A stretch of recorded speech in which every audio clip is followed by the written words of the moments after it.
श्री गणेशाय नमः। श्री जानकी वल्लभो विजयते। द्वितीय प्रकरण। उन सुंदरियों के चले जाने पर ऋषिसिंह व्याकुल होकर बड़े दुख से इधर उधर टहलने लगे। तदनंतर दूसरे दिन मन से उन्हीं का बारंबार चिंतन करते हुए शक्तिशाली विभांडक कुमार ऋषिसिंह उसी स्थान पर गए जहाँ पहले दिन उन्होंने वस्त्र और आभूषणों से सजी हुई उन मनोहर रूप वाली वेश्याओं को देखा था।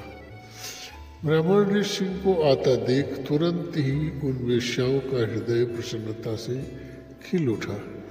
वह सब की सब उनसे इस प्रकार कहने लगी, सौम्य, आओ आज हमारे आश्रम पर चलो।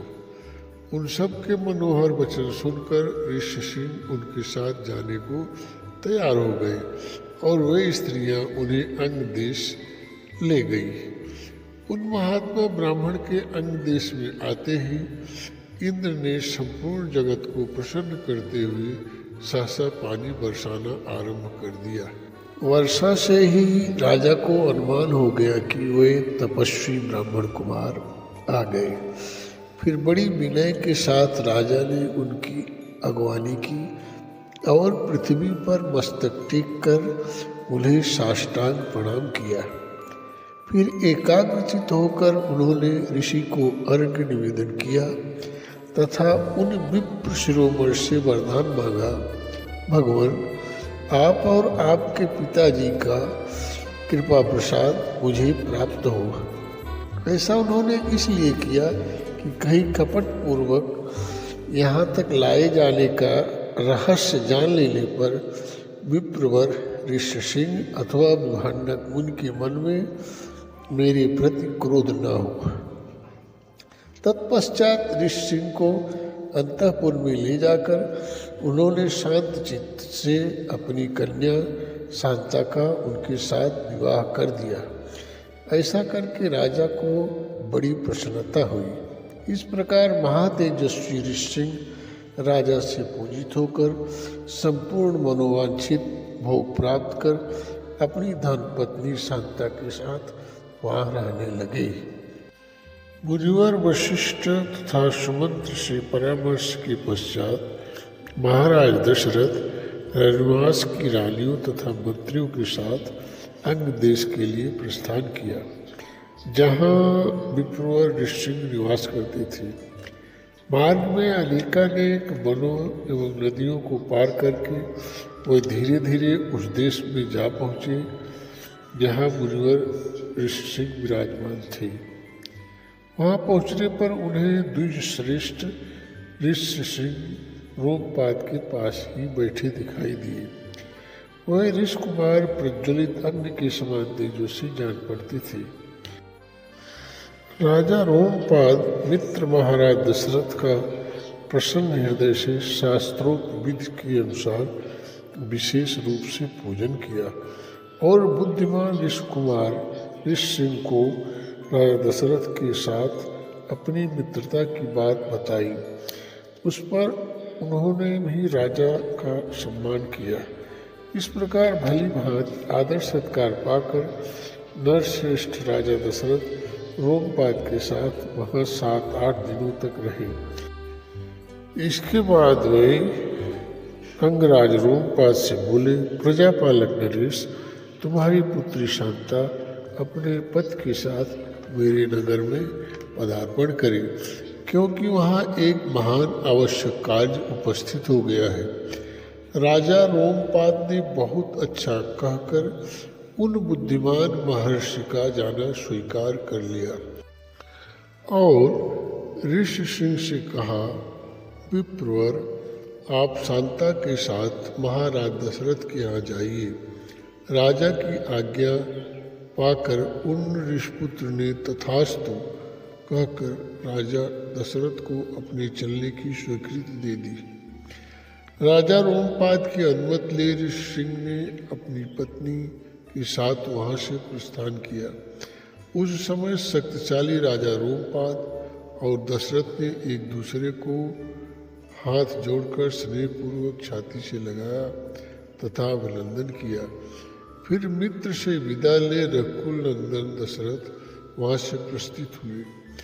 उन्होंने पूर्ववासियों के पास अपने शीघ्रगामी दूत भेजे और कहलाया कि समस्त नगर को शीघ्र ही सुसज्जित किया जाए, सर्वत्र सुगंध फैलती हो, सारा नगर ध्वज पताकाओं से अलंकृत हो।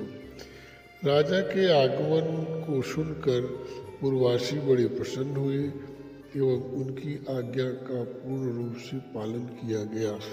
उसके बाद शंख दुंदुभी आदि वाद्यों की ध्वनि के साथ विप्रवर ऋषिसिंह को आगे करके महाराज दशरथ ने नगर में प्रवेश किया। नगरवासियों ने नरेंद्र दशरथ के साथ विप्रवर ऋषिसिंह का पूरी प्रवेश के समय अनुपम सत्कार किया।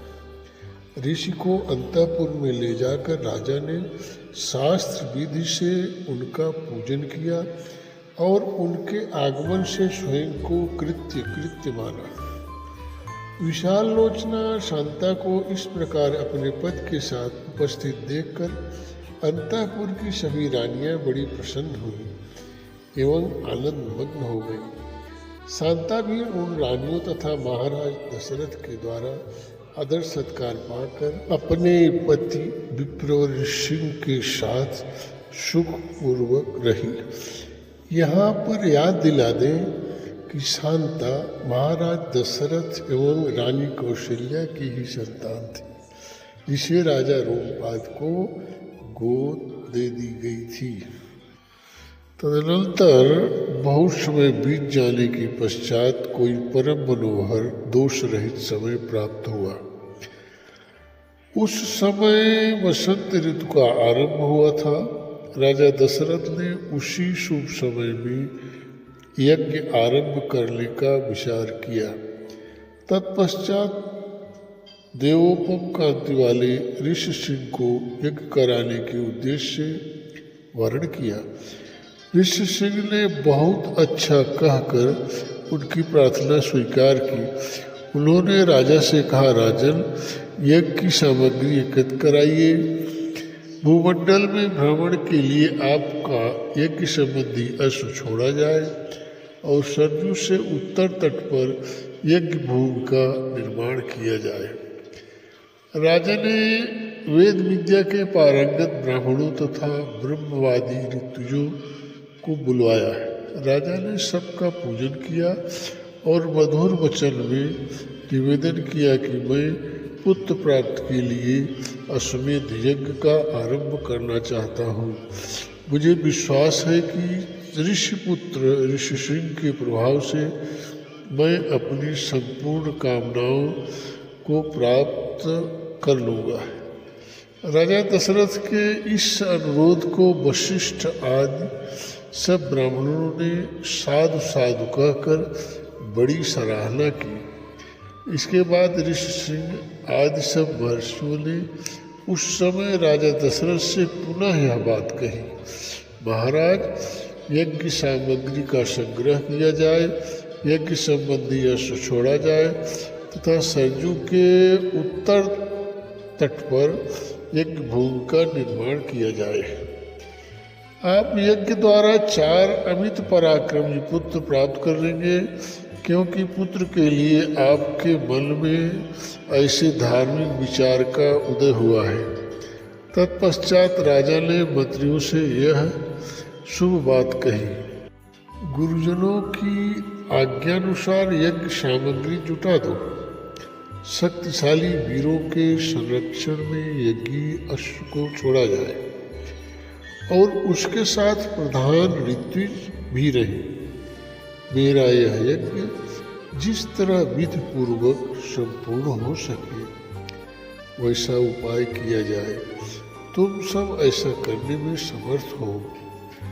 बहुत अच्छा कहकर मंत्रीगण व्यवस्था में लग गए तथा ब्राह्मणों ने नृपश्रेष्ठ दशरथ की प्रशंसा करके उनकी आज्ञा लेकर जैसे आए थे वैसे ही चले गए।